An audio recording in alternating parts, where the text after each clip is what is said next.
Tell me what the community was like 5 years ago. Oh, well, we were a pristine little community. Talk a little bit louder because we've got a machine running next to us. We were a very lovely little community of local citizens. And, you know, you just breathe this stuff in and you know that it's not good for you. But it keeps me awake a lot because I hear everything. But we have a business sitting down here on the road right across the highway from them that we're having to move out because of frac sand. Tell me about the business. It's the ice machine, the self-service ice machine. The sand has literally ate up the mechanism and gearboxes in it. You can pull the front cover off of a sealed ice machine and find sand inside the water trays. But that has changed dramatically. A lot of the old timers sold out and left due to the increase in traffic, and a lot of them sold out and left from the frac sand stuff. They are having breathing difficulties. I just think it was a bad place to put it in the first place. It's just a totally different community now than it was when we came. I would imagine at that time there was about 110, 115 people. Bet you knew every one of them. Yes, grew up with them. How many locals, as you refer, are here now? I wish I knew. There's probably less than 50. Because the doctors told me 2 years ago to get out of it, out of the sand, because of my lungs and heart condition. We liked our little town the way it was.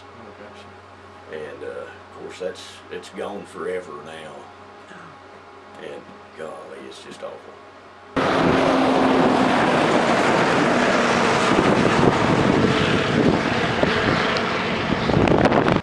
Well, if you like to clean house every day, you definitely want to vote for it if that's your favorite thing to do, because every day you can write your name on all your furniture. And it's just, it's impossible to keep it out. But we have to leave because of the sand and causing me lung problems and everything else. And it's just come to the point we have to move now. Man, probably over 1,000. Over 1,000 trucks Well, one a day. day down here on County Road 131, we clocked them at over 150 per hour.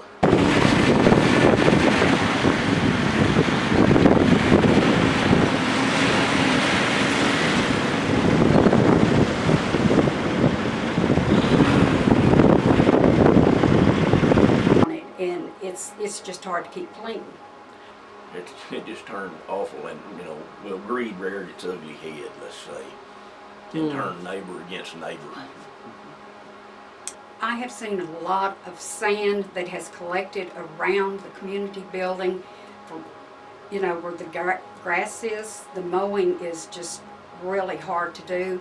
This particular doctor also works over in Brady, and he said since he's been going over there taking care of patients, he has seen a sharp increase in lung problems because of the sand over in Brady. You know, everybody was happy. The train. And so it's going to wake you up if you, and I wear earplugs sometimes, even just to, but I lie awake at night and count trucks on the highway here. And there's lots of trucks going and coming out of the sand plant. Instead of counting sheep, you count trucks. Yes, ma'am.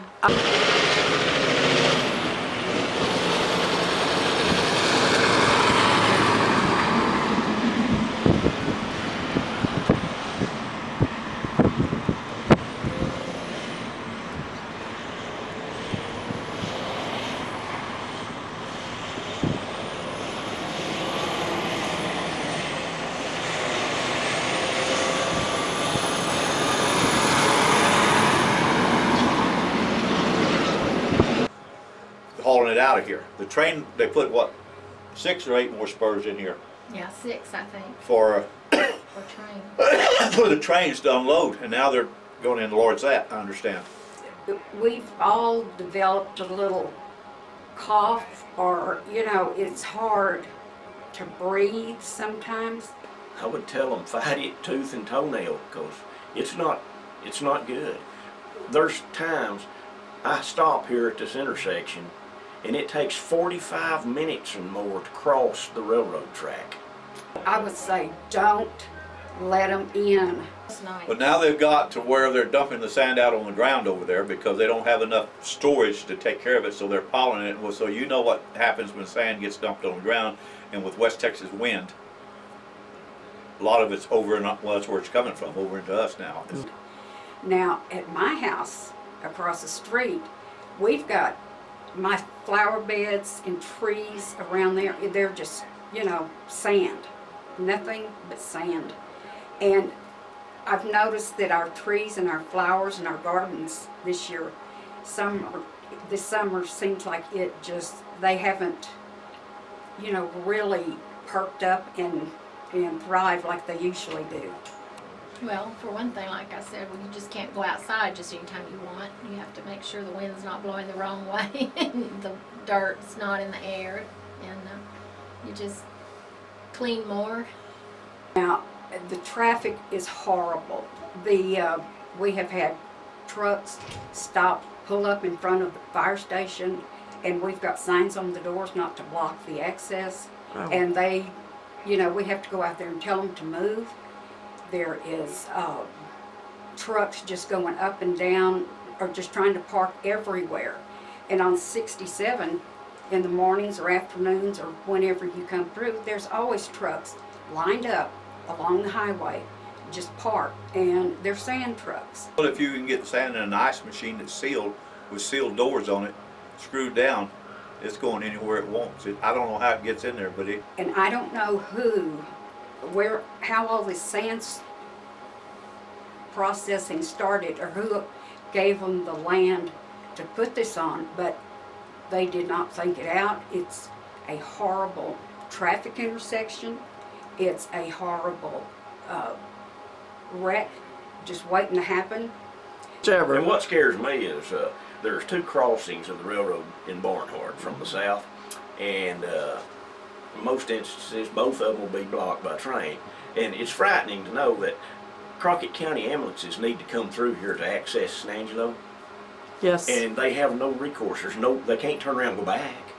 That's what we feel like. We feel like we're overrun with trucks and traffic and people who don't care and how they treat our community. Wow. Even those of us that are healthy or consider ourselves healthy, I have a lot of sinus issues, and it really irritates that. I mean, you can talk to anyone here, and, you know, daily we're constantly having sinus problems around here. If they have any kind of oxygen or breathing problems, it's going to be horrible. I mean, this is ridiculous to put it in a downtown area. Not only the sand, but the truck traffic. We have it here in our little section, and there's going to be, I mean, it's going to be terrible off that Bryant Freeway and off through that residential. Those trucks will be driving up and down residential streets. They can sit there all day long in city council and say, oh, we're not going to let them drive. They're not going to put a patrolman on every corner and stop them. Oh man, used to we'd be able to let the kids play in these highways, and now they're afraid to even get outside in their front yards Because of of? traffic. I mean, like this morning right here by the community center, I nearly got ran over because frac sand trucks are lining both sides of the highway, and you have to pull out to the yellow stripe in order to see if anyone's coming. Well, there was one.